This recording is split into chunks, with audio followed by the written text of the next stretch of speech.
Ah, c'est dommage, parce que bon, on y tient quand même à à ce patrimoine, quoi. C'était notre vie, hein, enfin moi je suis né dedans, quoi, jusqu'à la fermeture. Vous êtes une famille de mineurs, vous?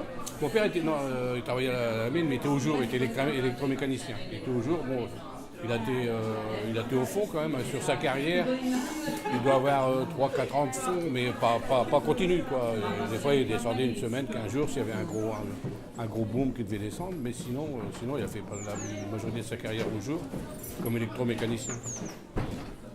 Mais ouais, mais on a tous été élevés dedans. Mon grand-père était dedans, mon arrière-grand-père était dedans aussi. Ils étaient tous. Ma grand-mère a travaillé comme trieuse aussi, quand on voit les photos de trieuse et tout. Ma marraine et tout, ils ont commencé aussi. Mon arrière-grand-père a commencé à 11 ans. Ouais. Vous, qu'est-ce que. Ah non, moi je suis ajusteur mécanicien. Non, je travaille à l'usine. Je travaille à l'usine, moi. Moi, ajusteur mécanicien, mais c'est bien, bon, j'avais pas le choix, c'était fermé quand j'ai commencé à travailler.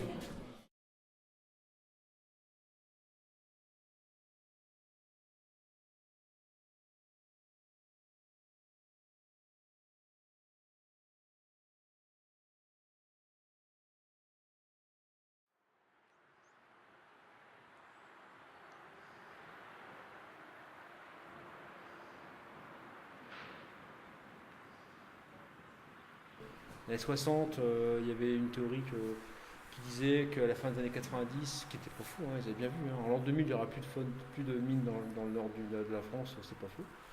À 10 ans près, ils ne sont pas plantés, hein, enfin en 90, mais on est vraiment dans ces créneaux-là. Hein. Donc la seule condition de maintenir du charbon, c'est de le moderniser, de le rentabiliser. C'est-à-dire qu'il faut concentrer les fosses, on verra après, hein, j'ai quelques éléments à vous montrer. C'est vraiment, on fait de la concentration, on rentabilise la production, on ferme les mines les moins rentables, on resserre, une politique de resserrement en fait. Et on a bien vu que dans les bassins charbonniers européens, que ce soit en Espagne, dans les Asturies, ou en Angleterre, ou en Allemagne, en Pologne, en Silésie, même si c'est des pays charbonniers qui fonctionnent toujours aujourd'hui, on sentait que le temps, le vent les tournait. C'était inéluctable. Et donc on s'est dit, il faut faire quelque chose, on ne peut pas tirer d'un coup de trait 300 ans d'histoire, c'est impossible. En fait, ce qu'on m'a raconté, c'est que lui, c'était un industriel, il avait une verrerie, il faisait venir son charbon de Belgique. Parce qu'en Belgique, en fait, le charbon est beaucoup plus au niveau du sol. Et donc, ça faisait vraiment très longtemps qu'ils utilisaient le charbon. Et donc, lui, il s'est dit qu'il devait y avoir du charbon aussi en France. Et donc, il a commencé à creuser des puits. Et il a eu beaucoup de difficultés à en trouver. Et un jour, il en a trouvé. Et évidemment, le jour où il en a trouvé, il y a beaucoup de gens qui ont commencé à s'intéresser au sujet, notamment des investisseurs du territoire, mais ça c'était au début du XVIIIe siècle. C'était en 1720.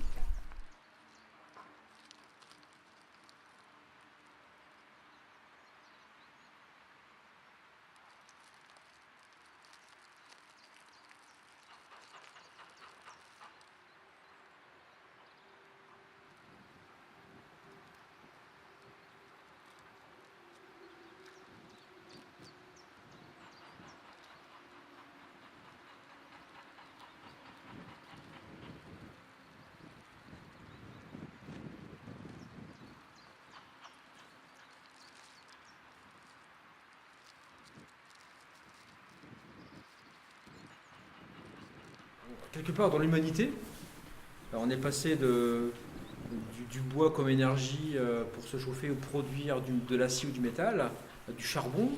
Après, on est passé au gaz, au pétrole, au nucléaire. Demain, c'est renouvelable. Donc, on fait partie dans l'histoire de l'humanité, de la révolution industrielle. On est dedans. Nous, c'est pour moi les grands bassins industriels et sidérurgiques, c'est pas partout dans le monde. C'est très ciblé. C'est la banane bleue qui va de Glasgow à Milan, comme on dit, enfin, cette espèce de. Passant par Luxembourg, la Belgique, l'Allemagne. Donc c'est là que tout s'est passé, la puissance industrielle. Donc si on joue au jus comme tout ça, voilà, c'est une partie de notre histoire qui disparaît. Vous chercherez. Et vous me le direz.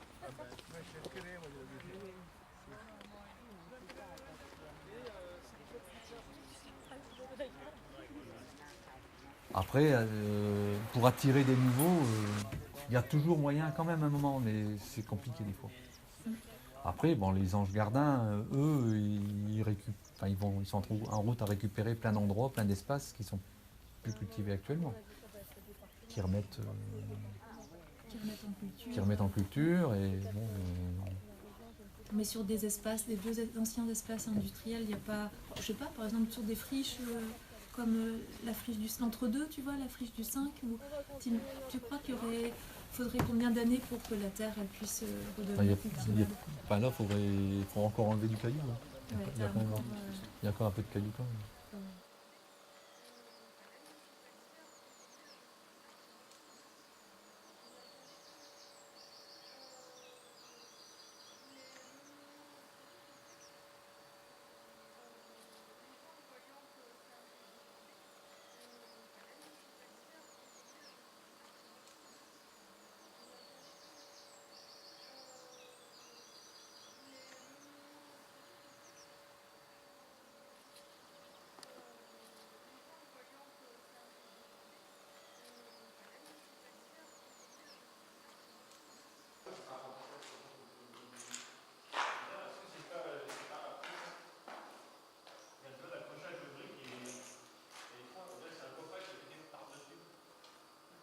Qu'est-ce qu'on peut faire plutôt que ça territoire? Il faut motiver les gens déjà, il faut les motiver. Marie, tu m'arrêtes si j'ai des conneries. Il faut motiver les gens, il faut les intéresser, il faut les sensibiliser, il faut dire voilà. Il faut les impliquer, voilà le terme, il faut les impliquer dans la vie de tous les jours.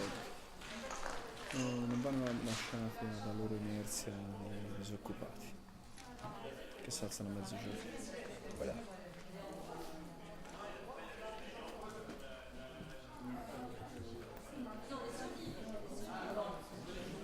Ok. C'est pas les éduquer, hein, c'est les impliquer.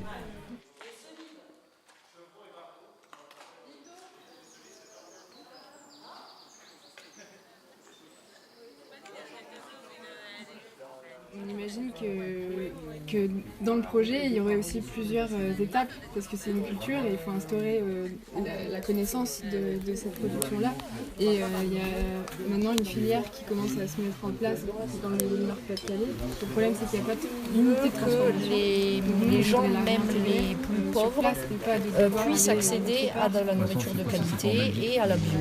Et que ce ne soit pas un produit réservé aux bobos et que sous prétexte que les gens n'ont pas d'argent, on se retrouve avec des produits industriels, avec des DLC. Non. Et puis trop d'emballage. Quand je vois maintenant que les fruits sont épluchés, ça me révolte. Mais on réfléchit à ça, que ça va un peu contre l'idée de produire dans les terrains et faire un marché local avec des produits locaux. Et avec cette récupération des invendus, ça va amener des produits qui... Mais après, c'est une réalité. Ils n'ont pas la même image. Oui. Mais après, c'est une réalité, tous ces produits qui sont gâchés.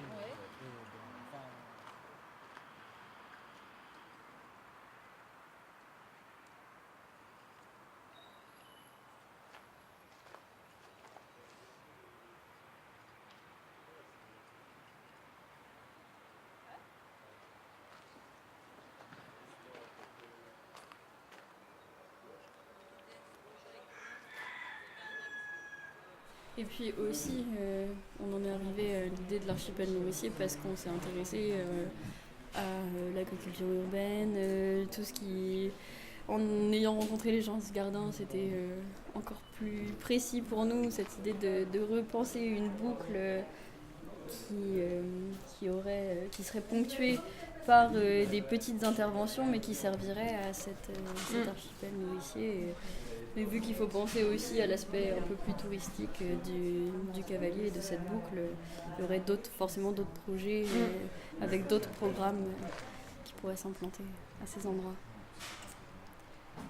Donc, on peut vous montrer plus précisément. En termes de programme, on était 3 à travailler dessus. Donc on a imaginé un peu ce qu'on a appelé le pôle qui serait... Bon. On termine ? On termine.